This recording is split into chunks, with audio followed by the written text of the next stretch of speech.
हमारे शासनकाल में जवानों की शहादत हुई, लेकिन कैंप में हमला नहीं हुआ था। शहीद जवानों को श्रद्धांजलि अर्पित करता हूँ, उसके परिवार के प्रति संवेदना व्यक्त करता हूँ और इस प्रकार की घटना नहीं होनी चाहिए, इस बात का ध्यान रखा जाना चाहिए। सर, आज कैबिनेट की बैठक हुई, महादारी वंदन और 350 पे तो फैसला हो गया, लेकिन 3100 पे फैसला नहीं हो पा रहा है। नहीं, लेकिन देखिए 2 महीने से ऊपर हो गया, सप्लीमेंट्री बजट आए हैं और महतारी वंदना के लिए बजट में राशि रखी गई है, लेकिन अभी तक किसी को मिला नहीं।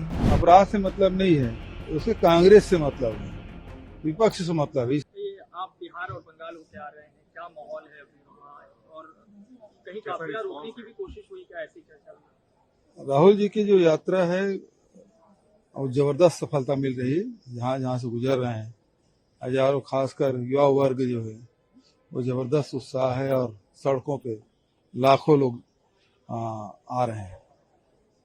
क्या माहौल है सर, कुछ असर दिख रहा है बिहार से लेकर झारखंड तक गठबंधन के नेता? देखिए, राहुल जी अकेले नेता हैं जो दक्षिण से पूर्व तक के और उसके बाद दक्षिण से उत्तर तक के और पूर्व से पश्चिम तक की यात्रा कर रहे हैं और इससे हर वर्ग के लोग, चाहे किसान हो, मजदूर हो, युवा हो, महिला हो, सभी वर्ग के लोग उससे मिल रहे हैं, चर्चा कर रहे हैं, अपनी समस्याएं बता रहे हैं, तो जबरदस्त सफलता मिल रही है।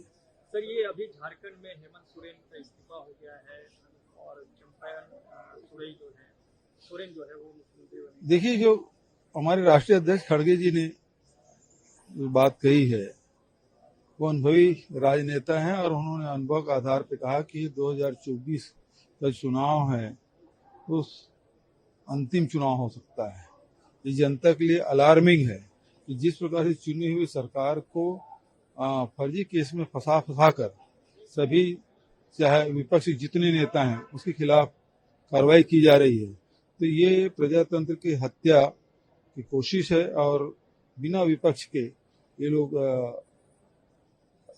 देश चलाना चाहते हैं। इसका मतलब ये है कि दूसरे शब्दों में ये कहा जा सकता है कि तानाशाही रवैया है। इधर आईटी भी सक्रिय हो गई छत्तीसगढ़ में, एक बार फिर पूर्व मंत्री अमरजीत भगत के घर पे जो है छापे मारे। अभी जो एफआईआर हुआ था AW में, वो संकेत था कि अब सत्ता आपको मिल गई है, तो आप एक एक करके और अब बदला लेने की कोशिश कर रहे हैं। दूसरा, उसमें इतने सारे लोगों को नाम लिखा, आखिर में लिखते हैं अन्य कांग्रेस के कार्यकर्ता। इनको आरोपी से मतलब नहीं है, अपराध से मतलब नहीं है, उसके कांग्रेस से मतलब है, विपक्ष से मतलब है, इसीलिए अन्य कांग्रेस कार्यकर्ता लिख रहे हैं और उस कड़ी में ये डराने की कोशिश की जा रही है और हम सब पूरे अमरजीत भगत और पूरे सब साथी के साथ हैं।